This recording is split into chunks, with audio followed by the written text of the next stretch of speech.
Assalamualaikum warahmatullahi wabarakatuh.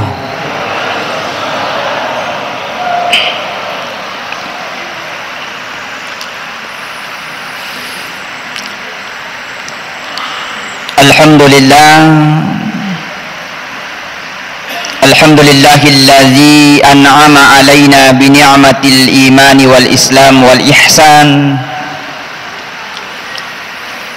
Assalatu wassalamu ala asyrafil anbiya'i wal mursalin Sayyidina Muhammadin wa ala alihi wa ashabihi ajma'in, amma ba'd. Alhamdulillah, itulah ungkapan yang sangat pantas kita ucapkan, yang selalu bersyukur dan memuji kepada Allah Subhanahu wa ta'ala, oleh karena kita masih diberikan nikmat kesehatan dan kesempatan, begitu pula dengan umur yang panjang, sehingga kita masih mendapatkan bulan Ramadan tahun ini, dan kita sudah berada pada malam ke-27 daripada bulan suci Ramadan. Dan hari seding wetwe. Ya, kalau istilahnya orang dulu turun nih gerek. Tapi persoalan turut tupuh pada-padamu. Ya. Begitu pula selawat serta salam kita kirimkan kepada baginda Rasulullah Muhammad sallallahu alaihi wasallam. Allahumma shalli ala sayyidina Nabi yang senantiasa membawa kita dari alam gelap gulita menuju ke alam yang terang menerang seperti yang kita rasakan saat ini. Hadirin jamaah tarawih yang sama-sama dirahmati oleh Allah, pada kesempatan ini izinkanlah saya akan menyampaikan satu judul ceramah, yakni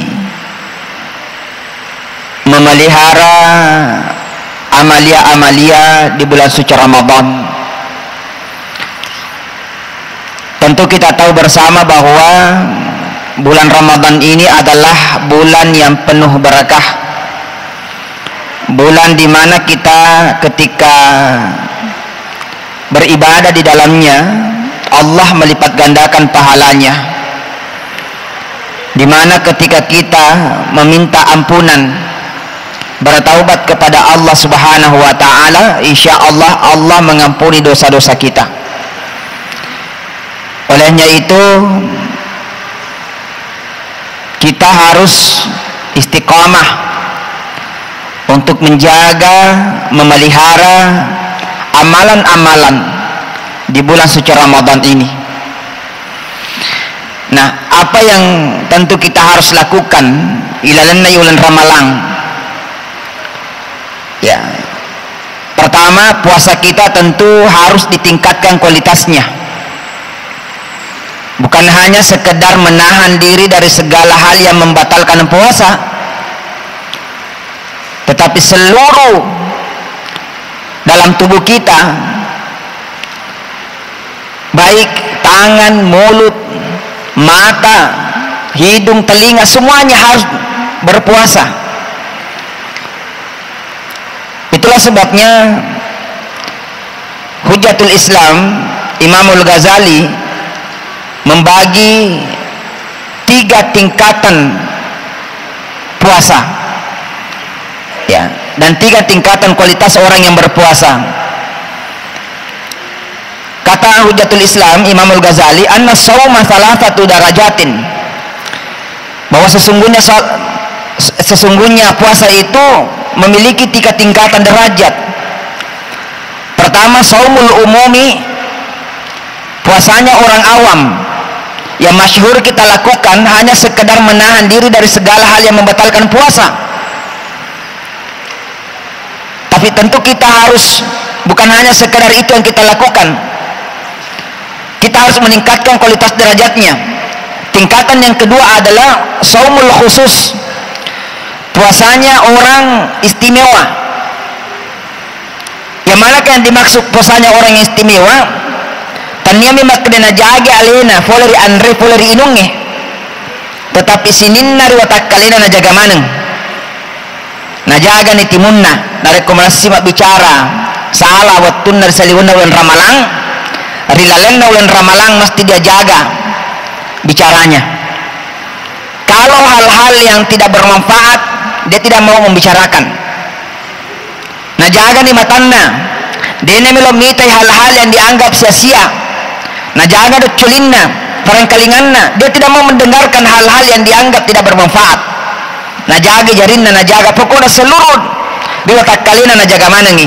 Itulah yang disebut dengan saumul khusus, puasanya orang yang khusus. Ini sudah ada peningkatan, bukan hanya sekedar menjaga atau diri dari hal yang membatalkan puasa, tapi kita sudah meningkatkan kualitas puasa kita.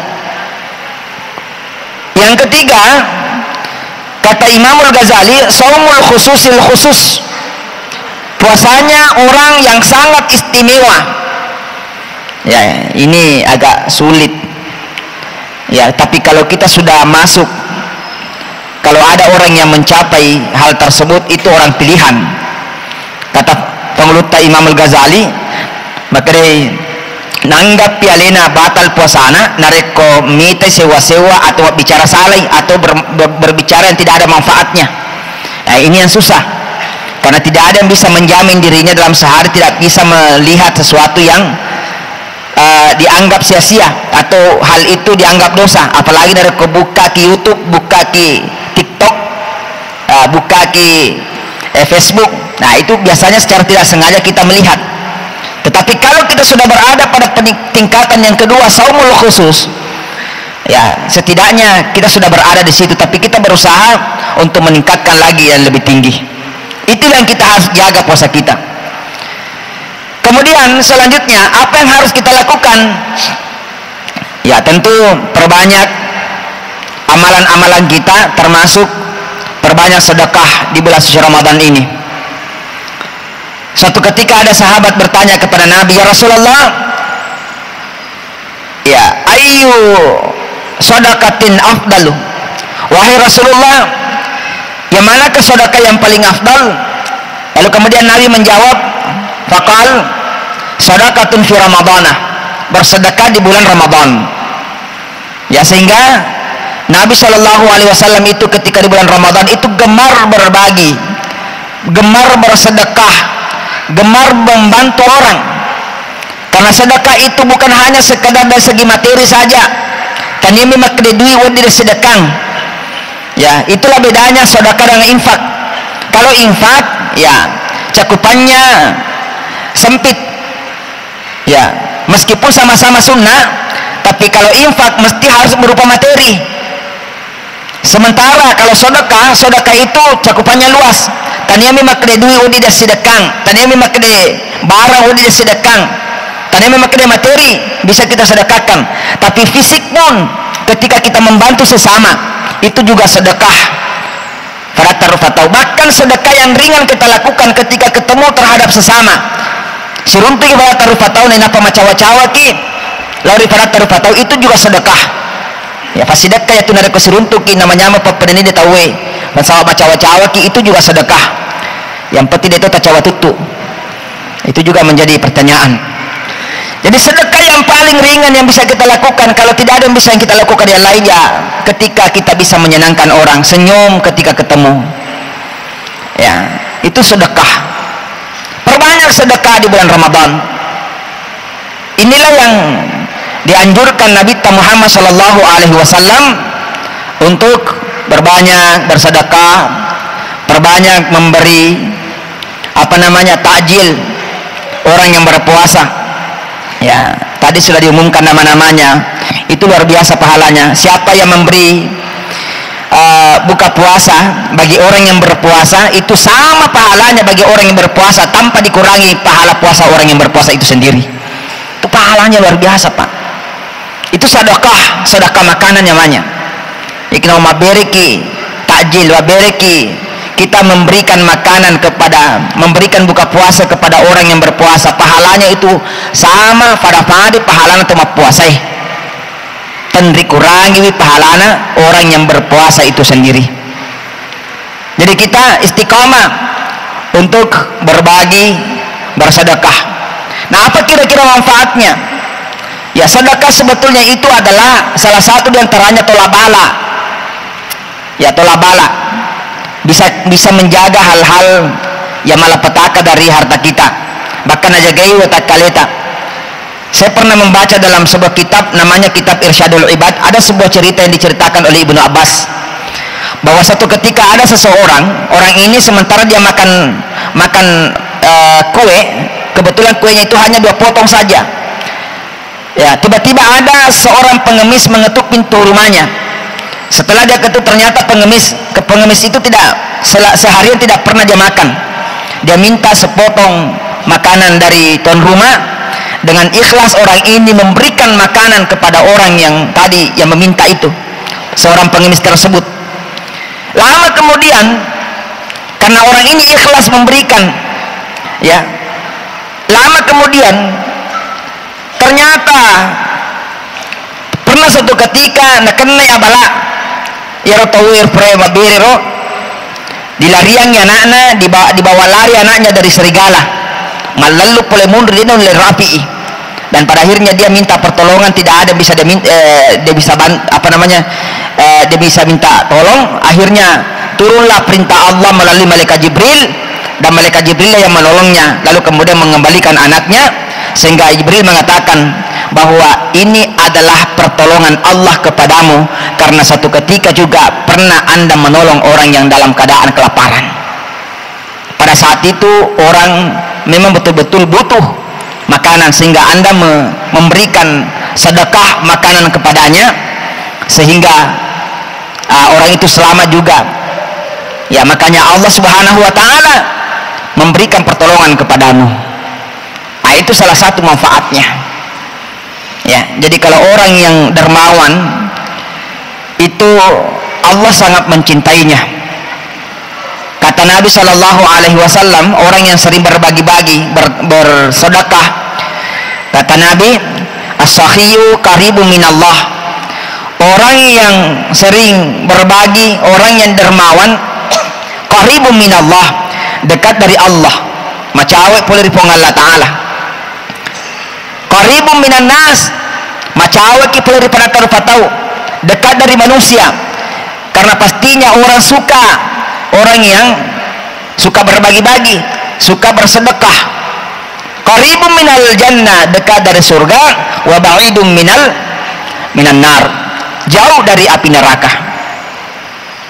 Tapi sebaliknya, kata Nabi Shallallahu Alaihi Wasallam, wal bakhilu, orang yang kikir, dia melo cipe, dia melo bagi-bagi. Jangankan manusia yang Allah Ta'ala sendiri dia puji, ba'idum minallah, jauh dari Allah, ba'idum minan nas, jauh dari manusia. Digaga tuh puji, tidak ada yang suka orang yang kikir. Sehingga ada teman saya mengatakan, orang yang kikir sendiri tidak suka orang yang kikir. Ya, jadi toseke, dia puji toseke, ditanya bilang, kenapa kau tidak suka di sana? Orang itu bilang, wah luas seke, nah padahal ini masih seke toh. Sama-sama orang kikir sendiri tidak ada yang suka. Ba'idum minal jannah, jauh dari surga, wa qaribum minan nar, dan dekat dari neraka. Ini dampaknya orang yang tidak mau bersedekah, orang yang tidak mau berbagi. Makanya kita istiqomah memelihara amal-amal kita, termasuk adalah bersedekah di bulan Ramadan ini. Kemudian selanjutnya yang terpenting yang kita harus pelihara dalam bulan suci Ramadan adalah tilawatil Quran. Ya, bitilawatil Quran, dengan membaca Al-Quran. Ya, itu luar biasa pahalanya. Apalagi di akhir Ramadan ini. Ya, kita masyhur ulama mengatakan bahwa Lailatul Qadar itu turun di bulan Ramadan. Akhir bulan Ramadan disebut itu adalah mulai dari malam ke-21 kita cari sampai malam terakhir. Barang siapa yang orang yang beribadah di malam hari itu, ya, maka ibadahnya itu lebih baik, daripada min alfi syahr, daripada 1000 bulan. Coba bayangkan itu kalau kita beribadah dalam Ramadan di malam hari itu, lebih banyak, lebih baik pahalanya dibanding dengan kita beribadah selama kurang lebih 83 tahun. Itu satu malam saja kita beribadah. Makanya perbanyak membaca Al-Quran. Ya, kata Nabi Shallallahu Alaihi Wasallam, "Man qara'a harfan min kitabillah," barang siapa yang membaca Al-Quran, satu huruf dari Al-Quran, ya, falahu bihil hasanatu, maka Allah memberikan satu kebaikan baginya, satu kebaikan, wal hasanatu bi asyri amsalha, dan satu kebaikan itu diberikan pahala menjadi 10. Set di bawah huruf dibaca, set di deceng, nah wala pengalakalan menjadi 10. Ya, la aqulu alif lam mim harfun, saya tidak mengatakan bahwa alif lam mim itu satu huruf, walakin alifun harfun, lamun harfun, wa mimun harfun, kata Nabi. Tetapi alifnya satu huruf, lamnya satu huruf, mimnya satu huruf. Jadi baru kita membaca surah satu ayat alif lam mim, itu sudah 3 huruf yang kita baca, berarti pahalanya 30. Itu pun di luar daripada bulan suci Ramadan, apalagi ilalanna yulun ramalange. Itu luar biasa. Kalau kita sudah menamatkan Al-Quran itu luar biasa. Berapa kira-kira pahalanya? Huruf yang ada dalam Al-Quran, kata Imam Syafi'i bahwa jumlah huruf di dalam Al-Quran itu kurang lebih 1.027.000. Dikali 10 berapa memang pahalanya? Ya, itu pahalanya luar biasa. Sehingga orang dulu mengatakan, temeri we korange we. Ya, dalam bahasa Bugis, temeri we korange nigi gitu, temeri korange liwai ke pahala runtulan orang ramalang. Ada yang bertanya berapa pahala? Ya, dia nulis jawab, dia hanya mengatakan singanga. Ya, singanga sama nganga bawa sabat luwe gana. Tanrange gana ro, tapi sekarang kan mudah karena ada kalkulator. Tapi bahkan Nabi Ta'ala mengatakan wallahu yudaifu liman yasha, Allah melipat gandakan lebih daripada itu ketika kita melaksanakan dengan ikhlas. Ada yang bertanya, bagaimana saya kalau saya juga mau sekali membaca Al-Quran, tapi bacaan saya terbata-bata, tasaka-saka bacaku. Ya, orang yang tasaka-saka bacaannya, tergala-gala bacaan, terbata-bata bacaannya pun juga mendapatkan pahala. Apa kata Nabi? Nabi Shallallahu Alaihi Wasallam bersabda, ya, alladzi yaqra'ul Qur'ana wa yatatatta fihi wa huwa bihi syakun ajran. Orang yang membaca Al-Quran, bacaannya terbata-bata, tasaka-saka bacaannya, maka dia mendapatkan 2 pahala. Ya, coba 2 pahala. Jadi jangankan orang yang yang mahir, tagala-gala bawa bacaannya runtuh pahala, tasaka-saka bacaannya runtuh pahala. 2 pahala yang didapatkan. Saya ingat beruta Allah yarham pengeluta Harisa mengatakan bahwa yang dimaksud 2 pahala itu adalah, pertama pahala karena tasaka-saka bacaannya. Tuh ternyata paling pahala runtuh tasaka-saka bacaannya. Yang kedua, pahala karena ada keinginan membaca Al-Quran, ada motivasi membaca Al-Quran, itu pahala yang didapatkan. Apalagi kalau mahir, orang yang membaca Al-Quran, kata Nabi Shallallahu Alaihi Wasallam dengan mahir, allazi yaqra'ul Qur'ana wa huwa mahirun. Orang yang membaca Al-Quran, bacaannya lancar, bacaannya bagus, ya, bacaannya fasih. Ya, apa kata Nabi? Ya, ma'as safaratil kiramil bararah, bersama nanti malaikat di hari kemudian. Di sibawa mati malaikat iwe.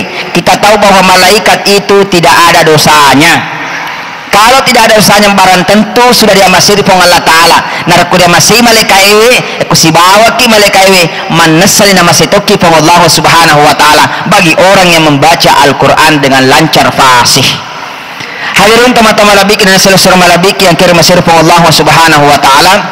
Sebagai kesimpulan bahwa saya pernah membaca satu tulisan seorang peneliti, orang yang sering membaca Al-Quran. Ya, ternyata dari segi kesehatan itu sangat bermanfaat. Ya, dia mengatakan bahwa orang yang membaca Al-Quran itu beda dengan membaca koran, beda dengan membaca bahasa Indonesia. Kalau bahasa Indonesia kita baca itu lurus-lurus, Sementara kita membaca Al-Quran itu semua rongga-rongga yang ada di mulut kita itu berfungsi, ya. Sehingga dia mengatakan bahwa kalau orang yang sering membaca Al-Quran itu tidak mudah dia kena stroke mulut, ya. Dena malam mana kena stroke mulut timu, magai karena dia berfungsi semua rongga-rongga mulutnya.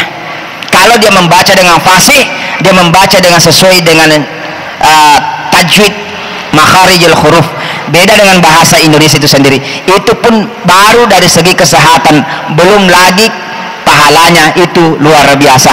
Olehnya itu mari kita istiqamah menjalankan ibadah bulan puasa. Ilalana bulan Ramadan ini tidak lama lagi kita ditinggalkan oleh Ramadan, sehingga semakin hari, ya, kalau Nabi Shallallahu Alaihi Wasallam biasanya itu kalau di akhir-akhir bulan Ramadan itu justru dia sudah terdiam di masjid, atau dalam istilah itikaf, perbanyak itikaf, berdiam di masjid untuk memperbanyak zikir, memperbanyak membaca Al-Quran, memperbanyak salat lail ilalana ulan Ramalan.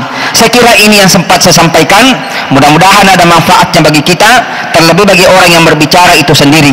Lebih dan kurangnya mohon dimaafkan. Wallahul muwafiq ila aqwamit thariq. Assalamualaikum warahmatullahi wabarakatuh.